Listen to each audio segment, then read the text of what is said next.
Hi, and welcome to the 100th episode of Concussion Talk Podcast. Thank you so much for joining me. I'm Nick Mercer. And before we get started on today's episode, I'd like to first thank my sponsor, HeadCheck Health. Concussion Talk Podcast is presented by HeadCheck Health. HeadCheck Health bridges the gaps in concussion care through simple, powerful technology.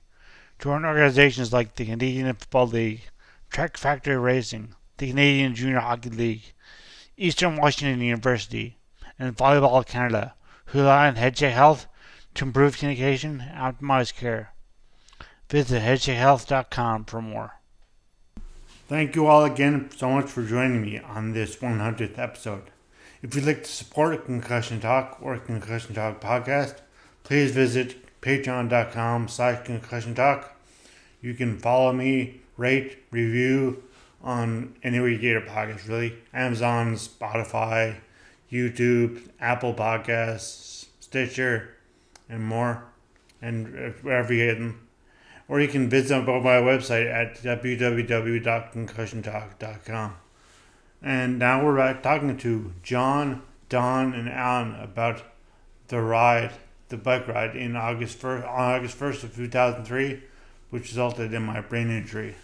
And this podcast, and my website, for that matter. So please enjoy. Thank you so much. I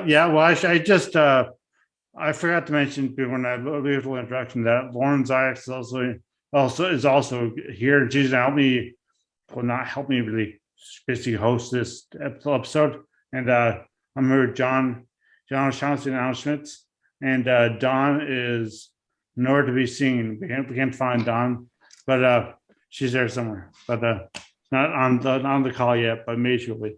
But Alan was just actually, I started this now because Alan was just telling us about the hearing projection well that day, and I guess Alan will start off with that, and then Lauren can ask one question about how we got there, because they say I guess I could start off with just saying that I started at UVic. Victoria General Hospital. Victoria is in city in the capital of British Columbia, and and I started out there in UVic, University of Victoria, in January of 2003, and then I started doing triathlon, and that's where I met John and Don, who is not here, and Alan is John's friend from Banff. They just discussed from before that, so. He's going right to this. Starting in June. Was it June, May, June? I don't remember. Something like that. The month. Yeah, something like that. That was the summer of 2003, and we would ride every Friday. Well, whenever we started riding, so every Fridays, and we'd go for how long? 60K, roughly. 2 hours. Yeah, they're like 50K. Few hours anyway. Yeah, exactly, and different routes all the time. Similar routes, but like some of the same, right? We did. We were on that Mun Road, and that was a favorite. It was a good hilly, fun road, and that Ross Durant's Road was lots of fun to ride because it was pretty narrow and beautiful through the trees and the forest there, right? And rarely any traffic on it, so it was a great place for cycling. And Alan, were you with us? We also did the observatory, or that was just that was over training, more short of a triathlon training ride. This was a kind of extracurricular ride with Alan, but we did the story a lot too. That was a favorite. Or Kangaroo Road, East Sioux Park was one I think we did a lot too. Or Land. I remember also about this day it was in summer 2003. There were lots of forest fires in British Columbia and on Vancouver Island, and remember we usually had a triathlon swim practice on Friday mornings, and this practice was canceled because of the forest fires. And I remember that, and then I remember Kevin Stenner calling me and saying, no practice, as I kind of thought kind of figured it would be the night before. We figured that to be practice, but just better get up early and just make sure. But he called to say that practice was canceled because of the fire, and then either I called John or John called me or got in touch now just before texting we took off. And we could do that 1, 2, 3, the number like the 2 like 3 times to get B to get C and like twice to get B and stuff like that. I think it was then. Anyway, that's not beside the point. We just decided to get on a ride. So I assume I met you at the Starbucks. Was it Starbucks on Severn or near your home? We'd meet Don. I don't remember where we met that morning, but I remember I could have sworn you'd skipped breakfast or something like that. Like it was either you'd slept in or there was some kind of, because I remember going up Munn Road and you were starting to saying you were feeling kind of like low, like having a bit of a bonk, sugar crash thing, and then started eating. But yeah, that's foreshadowing. Yeah. And then we'd meet Don at the gas station there in Shelburne and something, isn't it? Don't we meet at the gas station usually, or is that tiny? We meet at the gas station. Meet you and Don together. Don't remember where we met. We just drive by your place, your apartment building to get to meet you.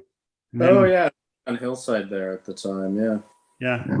And I guess where we went, Don and Tanya, or maybe one of them, but at it was Hillside and Shelburne or Sherwin, whatever it is. Yeah. And I guess I'm not sure they intersect now because I forget the whole layout for her not totally, but just enough. But that's as far as I remember. So I guess Alain started telling them the exact story, which was in depth and pretty good. So if you can repeat where let's pick up where you left off, and also just start back to where I didn't record and you were talking about the accident. So sure. Yeah, well, that morning we did Munns Road going up and then coming back down Ross Durant's Lake Road to Willis Point Road. And we're just about down to Willis Point Road, and there was a hairpin turn, a big right hand 90-degree turn, and I didn't quite see you when the accident fully happened. I saw you going over your bars. Because you were saying that you and I were behind John and Don at that time? Yeah, John and Don were ahead of us. And then there was another cyclist coming up the hill and around the corner. And what I kind of think happened is he cut it too close. And you guys hit the corner at the same time. So you swerved to miss the other cyclist, or basically you just went straight instead. Yeah. And when you hit the ditch, you did a Superman over your bars. And there was a big ass, like 4 foot wide tree that you went head first into.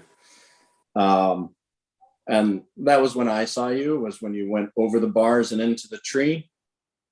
When I got to you, you were convulsing, foaming at the mouth, completely unconscious in any other fashion. You're tangled up in some bush, so I got your helmet off so I could just hold you in C-spine. The other cyclist did have a cell phone, but there was no reception. And within a few minutes, Don and Tanya came back up the hill. And I believe either John or Don went to the house across the street and they called 911 from there. That's pretty close to the hospital, isn't it?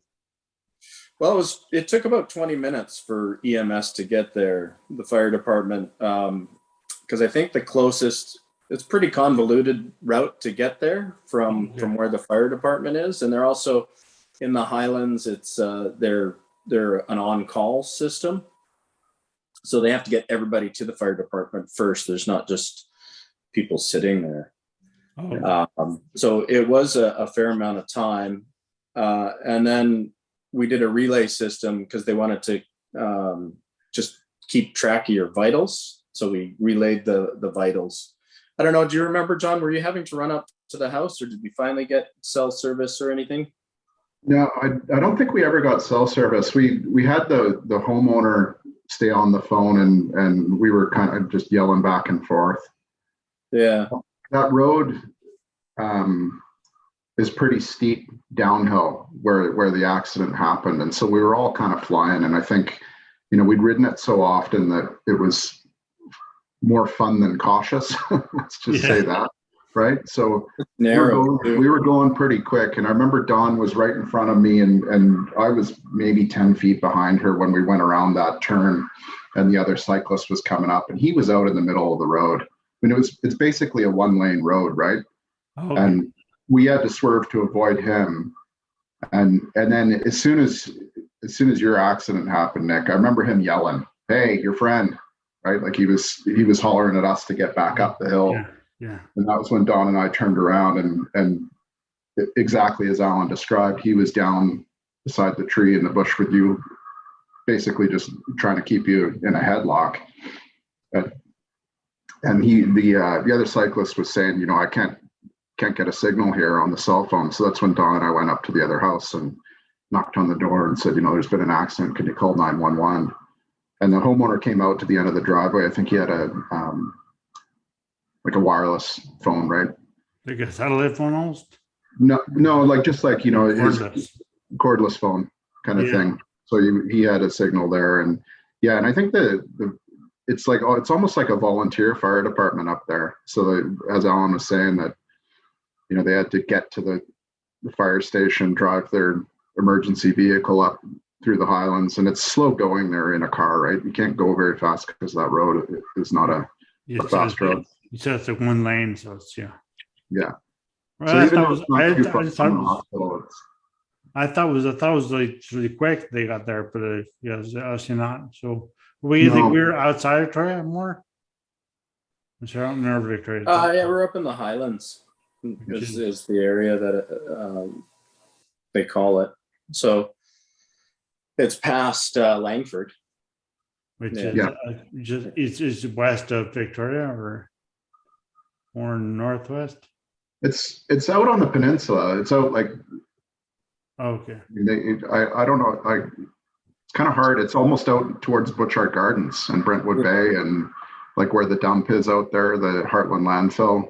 Okay. But you're east of that on the peninsula still. Okay. Yeah. Yeah, I just remember. And Lauren, do you have any? Lauren is still there. It's hard to see because Lauren's video is a bit sketchy, so we got to turn it off. So Lauren's still there. Lauren is. I heard her voice laughing. So, yeah. So do you have visited into Victoria, BC? Have you? No, I haven't been there. I had some questions for the fellows about what it was like to find you there, if that's okay. Yeah, that for the listeners. So, exactly. Alain, you had mentioned that you had just finished your OF. What was it? Your wilderness training. The OFA level 3 outdoor wilderness first aid. Yeah, there we go. So lucky for Nick, he had somebody on his bike with him that had that training. And so, what was that like for you? Sort of, was it in slow motion? What did it feel like to sort of see the accident happen and then kick into that training mode? I don't think you think. You just kind of do, and I just always wonder if there had been more I could have done. I don't know. That's I guess just what you run through in your head, right?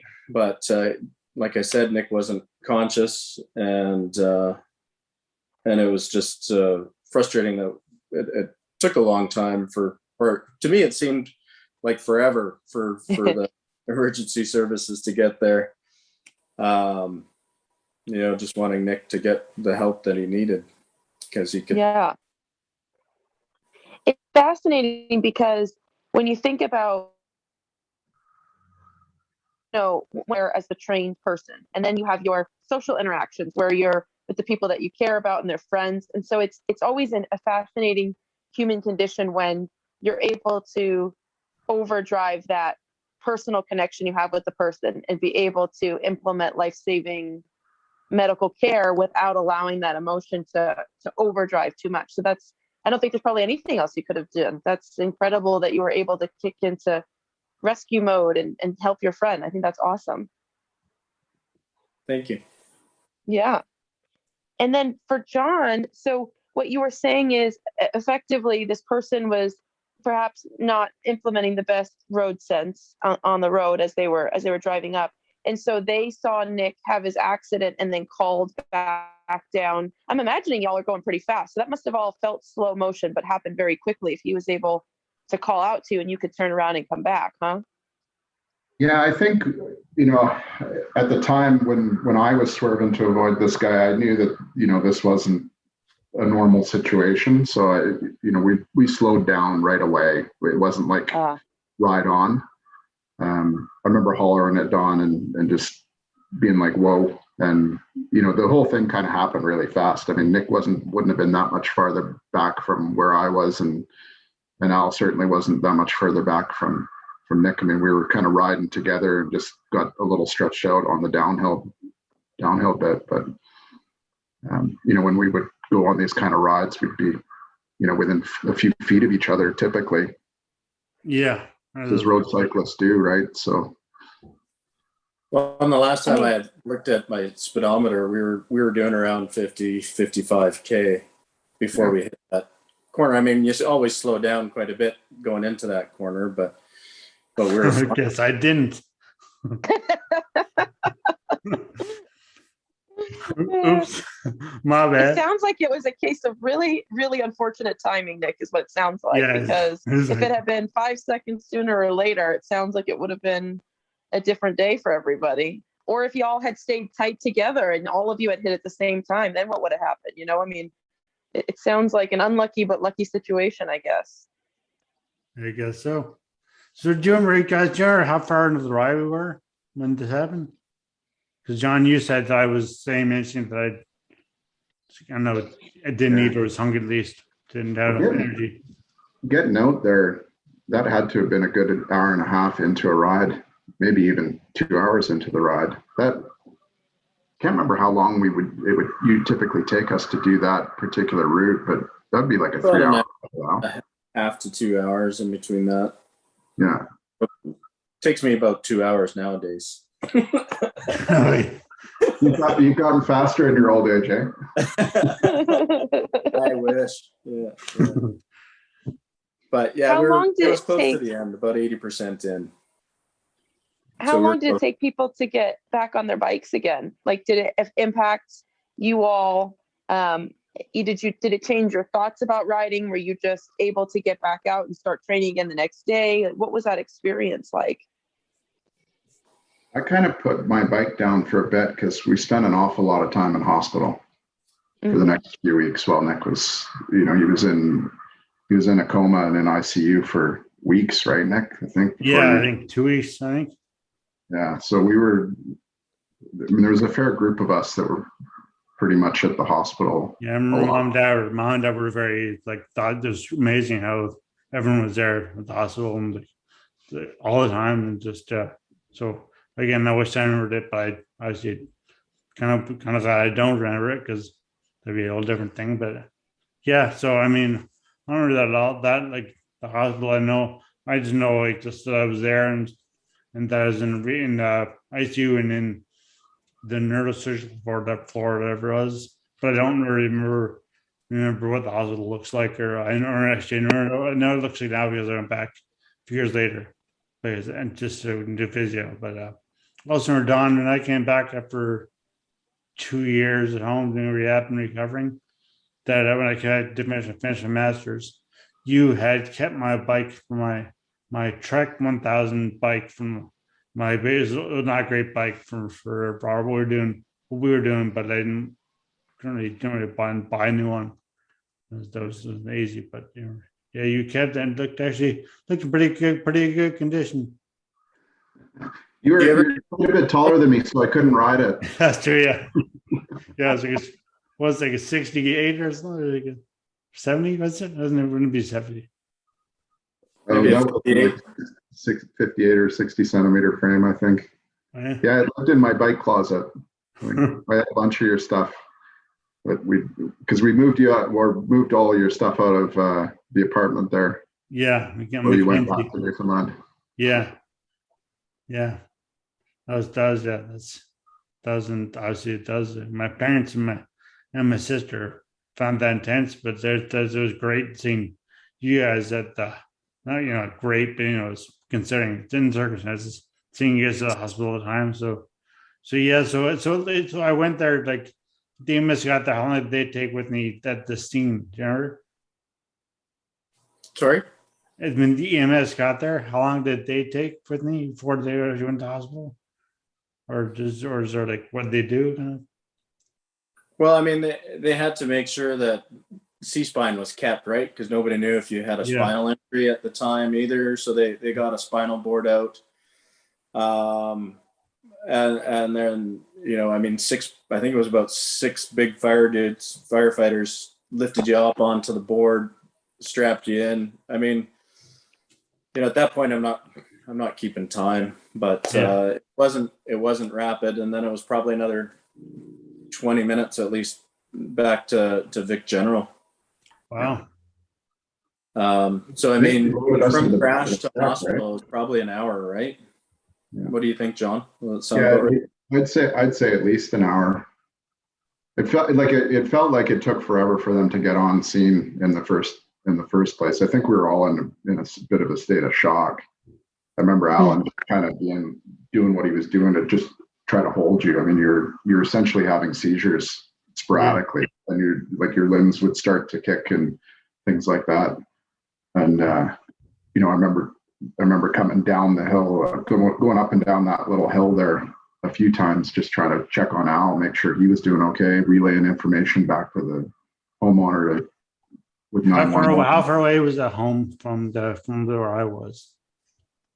Not far at all, just across the road, right? But it was like a longer panhandle kind of driveway, so the house was probably set 100 feet back from the road. Okay. So then everybody went, once they packaged you up and sent you down to the hospital, everybody was able to come and visit right away. How long did it take for you guys to be able to have access to Nick to get information and know what was going on? Well, they drove. I think there was somebody. One of the fire crew had a truck or something like that. We put all the bikes in the back of the truck, and Don and Alan and I got in the truck, and they drove us to the hospital. So we were kind of right behind Mick, maybe 10 minutes behind him.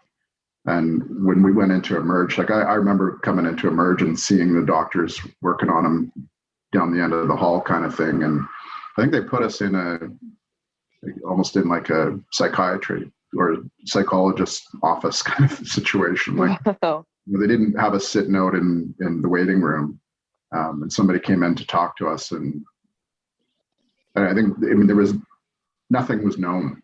Right at that point in time, it was just they were working to try to stabilize Nick.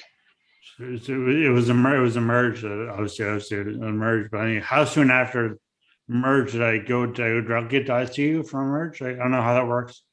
Lauren, I guess you can be told the protocol, but I mean, do you go straight from your emergency hospital to ICU, or how does that work?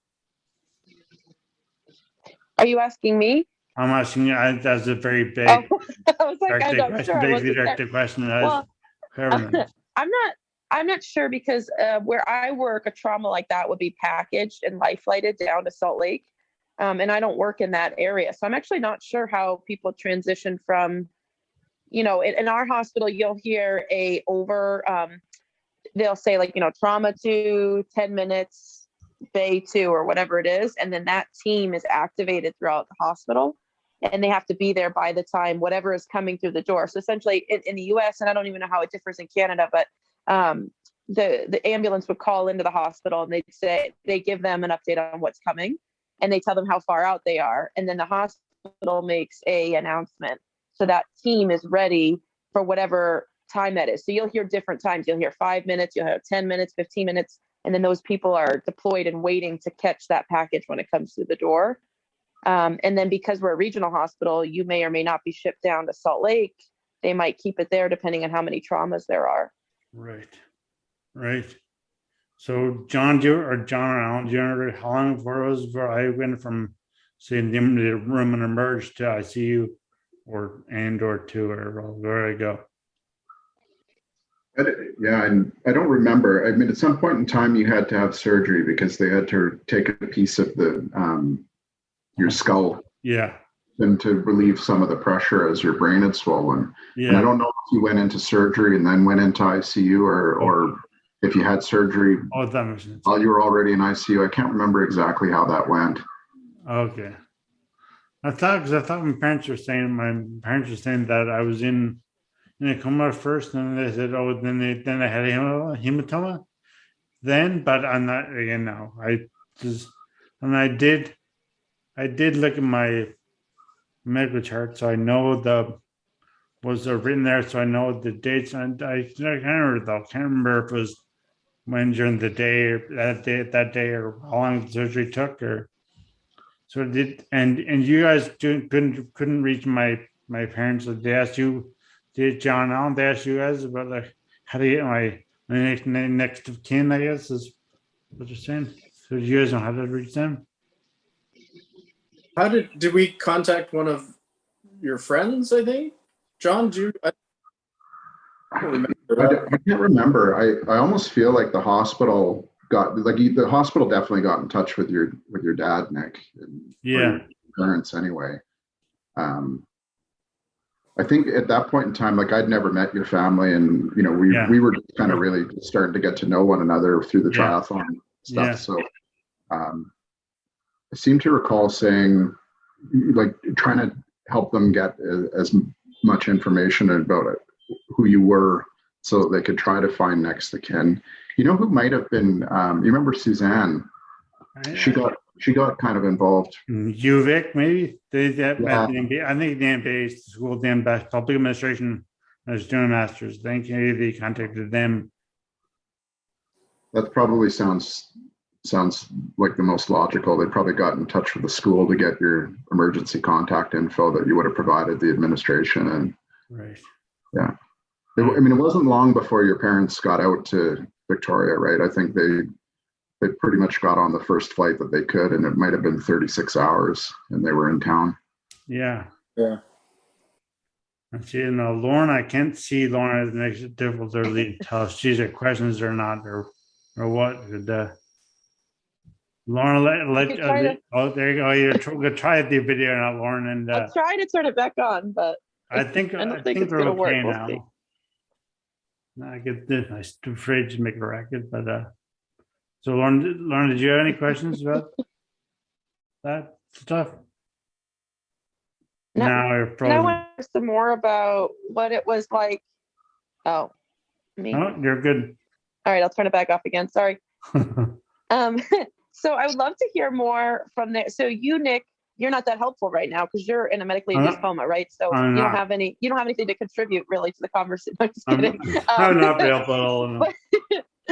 But it would be interesting to hear from the fellow's perspective of what it was like, visiting, and what it was like being in the hospital while those decisions are being made and spending time with your family. I mean, however much they're comfortable, obviously, it was probably an emotional experience for them, but whatever they're comfortable saying about that experience, I think that would be interesting for listeners to hear while you're in this coma. What's the outsider's perspective of what that was like, and how did that emotionally, there's going to be a lot of people who've been caregivers that listen to your podcast. So they'll be able to understand some of that aspect and maybe feel a little bit like they're not as alone or things like that. So I think that could be interesting. Great. So who wants to go first? John? Sure. I mean, it was a long time ago, so I'm jogging my memory here. I remember feeling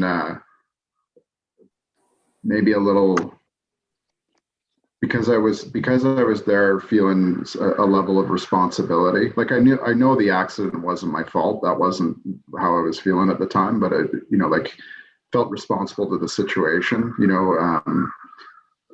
It was we had a tight-knit triathlon club going on, and there was a lot of people around that were coming to visit and spending time in the hospital. I think we couldn't actually get in to see Nick very often. I think I might have seen him 10 minutes a day, kind of thing. We'd go in and out, and his parents obviously and his sister were first priority to spend time with him. So we'd be in the ICU waiting area outside in the hallway kind of thing. I just remember feeling like if I didn't have a reason to not be at the hospital, I was going to the hospital to make sure that things were okay there. And it was kind of a surreal time. It was a very surreal time. Trying to lend as much help to the family and send out as much love to the universe for Nick. Just be there for him. It was, like John said, surreal, and I don't know, very emotional for sure. And I think that Lauren may have, oh, there she is. She did drop off. Now she's back. Okay. No, she's just confused though. So you probably didn't hear much of that, Lauren. I was just saying that I felt a level of responsibility for the situation, and you do what you can to help Nick's family and just kind of positive energy, prayers, that kind of stuff. Yeah, sorry about that. I switched to the cellular data instead of the Wi-Fi. Yeah. No, that's actually good to get pretty smooth now. I think it's better. Alan, how about you? Sorry about my little absence there. No, you see the same positive energy. Same time. Yeah, I mean, you feel kind of helpless, really, and you're just there to lend support to the family, try and just lend a helping hand or the helping heart to send as much positive energy to to the universe that Nick gets better. It affected me pretty deeply. Like I said earlier, every time I do that ride, I still think of that day, and I still think of Nick and think of how he's doing. And nice. Yeah. I don't remember that. I remember the rides. I don't remember much. I know some of the rides you did, but I don't really know. I'm not from Victoria. I've seen I was out there for those 7 months, and then again after, but I couldn't really get out much then. But so I don't really know how much the rides, the exact locations, like which routes we have taken, which routes we took, and where exactly they took us. So so it's hard to really know. You were saying and you were saying we ended up on the hillside, right? Either on hillside. I remember that road, and I remember Mackenzie, I remember Shelburne or Sherburne, one of those roads that this is all like in the city. And then when you get outside the city, the roads, I had no idea what they are. Yeah. I think it's great, Nick, that you had such a wonderful support group. I'm sure you on some level sense their presence visiting you in the hospital, and your family having so many of your friends around. I think that that's so wonderful for the people, on the outside who were involved. And then of course you, because there's so many people who believe that even if you're in a coma, you're somewhat present. And especially if you're in a twilight coma from medication, and how that energy and that positiveness feeds into you. There's a medicine to that medicine can never replicate. Right. Yeah. So having such support is so wonderful. Yeah, no, I know my parents were so thankful for everyone there, from like John Allen and Dawn, we don't know where she is, but she's Dawn Tanya. No, Tanya's that day, and she said she wasn't there that day. But and Dawn was supposed to be on this call, but you lost her somehow. And and everyone on the triathlon team, and everyone at my master's program, and they're saying that they're all there too, and I'm not sure this how many people fit in the hospital waiting room, but wherever they were put. But they're just so thankful for everybody taking calls and answering questions and just being there, supporting, seeing me, even though I couldn't remember much. But I don't remember. I remember waking up. Don't remember waking up. I remember going to there's a room at the end of the hospital that was looked from trees and maybe the city in the background or something like that, or and no one ever leaving that day. Kind of when I left, checked St. John's on September 11th of '03. I remember that very vaguely, but I remember going through a group of people there. Or was there no? There was no. Was there? What there had been? Boy, we was there when I was wheeled out to hospital after to go back to St. John's. Sorry, what was the question again? Were you there when I was wheeled out to helicopter to go back to St. John's? I honestly can't remember. Yeah, I don't think so. I remember you coming out of ICU and moved into I guess a regular room. Okay. I remember you talking the first time. Oh yeah. Yeah. What did I say? Because I can't remember what you said, but I'd come in to see you, and you had you were able to squeeze your hand, and I think they taught you one squeeze is no and two squeezes is yes or something like that, and we try to have a conversation with you that way, just because I think the medical staff was like, anything you can do to kind of help Nick remember things about life, right? Like I think that was kind of how those conversations were going. So I would ask you questions about your riding across the country and stuff like that. All right. Yeah. But I remember one day coming in and you were able to vocalize a bit, right? You had a few words that you were saying and stuff like that. And that was kind of the day that I think like a collective sigh of relief were coming out, where you were really past the he may or may not make it stage. And then your parents started talking about, okay, well, we need to get back to St. John's and get back to life, and they made the plans to fly you back. Yeah. So I don't think I was there the day that they moved you though. That he was in a medical induced coma? That's what was it about 2 weeks that he was in a coma? At least 2 weeks. I want to say it was probably 3 when all said and done, but yeah. And definitely like medically induced, like they were keeping you in a coma. Yeah. Then I don't know when they decide that and you do into coma, like when they decide, okay, you're is it like you're too far gone, so we got to put you in a coma, or is it just that it makes sense now to be stabilized people? Do you know, Lauren? As far as why they moved you? Why in medical induced coma? Why is encouraged at that point? Is that because someone's too far gone that this coma makes sense, or is it because stability? Is it just for stability? Do you know? I mean, I would be kind of talking to my rear end. I have my best guesses, but I don't work in that area. But I would think that if they had opened your skull, they would have sutured a part of it into your abdomen. Yeah. So some of that they would have done it to keep you, calm. I don't know what kind of tubes and wires. You would have been on a ventilator, I'm assuming. I had a feeding tube, did I? I had a feeding tube because I had thought the scar in the feeding tube, and I had a tracheotomy. You can see. Yeah. So they keep you, at least back then. Now they get people up a little bit on their vents, but back then they would have kept you more sedated because of the vent.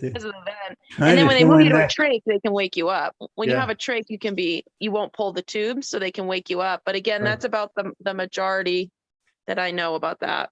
And I think I tried to pull the tubes out of my neck or stomach or something, didn't I, John? Around?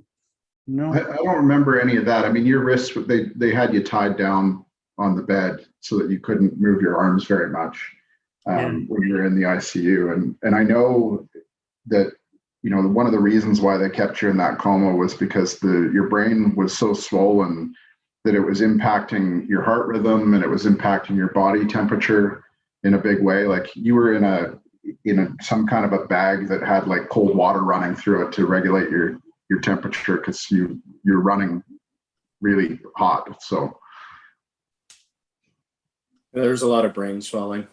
Yeah. Did you guys say that the surgery was delayed? So was the swelling delayed, or did they catch it delayed, or is there a reason why they didn't open it sooner? Did you say you were put in the coma first and then they brought you into surgery later on? I don't remember how the order went, if he went from emerge to surgery to ICU, or if he went from emerge to ICU and then into surgery. I just can't recall. But it would have But it was been, all that day, wasn't it? yeah, Okay. it would have been fairly quickly. And then there was just that hour waiting time of being out in the wilderness. That tends to be where the accidents happen, right? But then that tends to mean it's the longest access to care is when we're out in the middle of nowhere kind of thing. So yeah, that makes sense. Yeah. I know as after that day, it's more or less just it's out of your hands, and more John Allen, and also I'd say Don's not here, but pretend she is now. But after that day, it's kind of out of your hands. Obviously, not kind of, it's totally out of your hands. And I was the hospital, and the doctors, and my family at that point. But so I didn't have anything else to really clarify or to ask you about that day. But so Lauren, did you have any questions for them or even for me or whatever? I mean, it doesn't matter who you talk to at this point. Yes. I think it's wonderful that they were able to, John used the word guilt, but then very quickly clarified not that he felt guilt about the accident itself. Like, I think it's really important for people who witness a traumatic event like that or had that sort of survivor's guilt kind of thing, that is really, they didn't do anything wrong. In fact, they implemented life-saving rescue techniques to keep you around. And so I think he said that really well, that you can have these emotions, but then being able to separate out your emotions and knowing which ones are appropriate, which ones not, because somebody could witness an accident like that and they could take a much different path with it because of a feeling like guilt. So I think that that's wonderful that they're able to compartmentalize and they're able to talk about it, ride their bikes again. I think there's so many positives from such a hard story, if that makes sense, not taking away from Nick's experience at all. But I think that for the friends around him, it's so wonderful that they were able to live such a full life after seeing something like that. Thank you. It's great. And I was going to say, because I know like my podcast is called Concussion Talk, because I wanted to talk about my brain injury, but also just brain injury in general. And there's more concussions than there are severe brain injuries. If I talk to severe brain injuries, it wouldn't reach as many people as need help as I am. I know I reached out to Lauren because Lauren has had her share of concussions. And I know one thing of the concussions of people like are, it's people I remember. I mean, for example, I'll kind of backtrack a lot here, but my mom was saying, like, when I told her about I wanted to do this type of podcast, this episode, she was surprised that I wanted to talk about it. People are surprised I want to talk about this, but it was such a severe injury that it's kind of, but bifurcated my life, as in like my life before and after. Kind of, it's very obvious. I obviously was so injured that I can't, and injured in a way that I couldn't do sports again. I couldn't do it the way I want to do it. I can do sports again, but I couldn't do them the way I want to do. But I was definitely so much different than I was before. That I had no problems talking about the past before my injury or at my injury, because just like a different deciding experience that just happened. It's actually more emotional for John Allen and John to talk about it, because they were there. If you remember, they were there. But I don't remember the accident at all, obviously, and which is a good thing. But it's just as in, like, I can just talk about it as something that happened in the past, a historical event, and doesn't really affect my thoughts. I don't know if I need to work on that, or if that's just the way it is, the way it should be. But I think it's very healthy, Nick. I think that that's very healthy. I mean, listen, I'm not a psychologist, but I work with people all day who struggle with that, who I used to be, who I am, and how much that hangs people up in their recovery. And people have to work through that emotion at their own, this is a long time ago now for you, but people have to work through that emotion on their own. But there are people who get trapped in that, this is what my life used to be, and they simply can't move forward. And you've been able to do so much with your book and your podcast and creating this whole life for yourself without having to dwell too much on the what coulda, shoulda. And I think I think you should be commended for that. I think that's wonderful. Thanks. And like I was saying, like the concussions, like I know people that concussions like not take away from their experiences, but concussions are just so close to your like they always call it the invisible injury, brain injury is because it's just if I doesn't physically physically affected, be more invisible than it is, but for concussions, just usually not as detrimentally physically for as severely for as long, and so you can see your old life and see that people treat you the same way, and you can see that okay, that's brain deal, that's what should happen because of my old life, whereas where I was so severely injured that my life was just didn't happen before it happened, but it was just like obviously not, and no one treated me the same as before because the injury is so severe, and so that kind of in a way made it easier. But also, I should also note that it has been 18 years. It's not like it just all of a sudden like I woke up and on August whatever 20 some odd or it was because August 20 is August 1st, and so I didn't wake up at home and all that happy think that okay that's over with now. But like, it took me a long time, like at least 10 years at least to, and I'm still on it probably probably not even over in the best sense, but I am, but I feel like I am. But anyway, yeah, it's been such a long time that it's not like it's people think, oh, just when I hear and talking to cousins now, it's it's very recent that I hear they're talking about their injuries and how long it's taken them like 5 years, and the me thought is like, wow, that's a long time. But then I think of my own life, and like, well, that's not really long time. But I wish 5 years, but like again, I don't because it's 5 years is 5 years. That's the last time. That's obviously that's very important to everybody. So I know I just want to make a speech to him, but I didn't make it very well. But yeah, and I so don't really I guess that ends it. But Alan and John. Sorry, John. I called you Don, who's not here. But but Or Dawn. or Don. Yeah. Well, poor Don. She's never gonna live it down. I know. Dawn. She's gonna live in forever, and but Dawn's not here. I'm gonna tag her first all in the.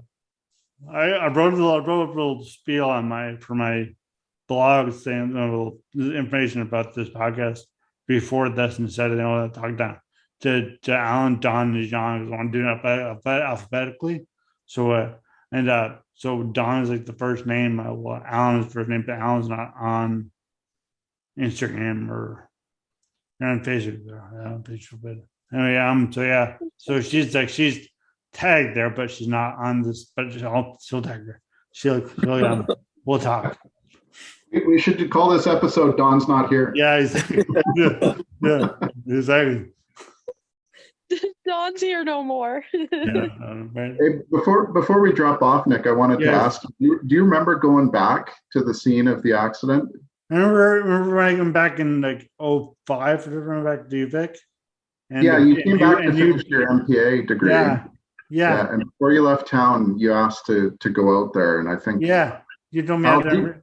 Remember you told me out there, and I vaguely remember the. I don't remember going out there with you guys. I mean, maybe I was there, but I don't recall that. I remember being amazed that you came back 2 years after and finished off your degree. Yeah. I thought that was just so amazing. Yeah. No, and I remember that. I remember that day. I remember that you remember. I was early on. You showed me the bike. I showed me the bike, but then I said, "Can you take me to?" Yeah. So it was late. It was late. It was like maybe my last days there.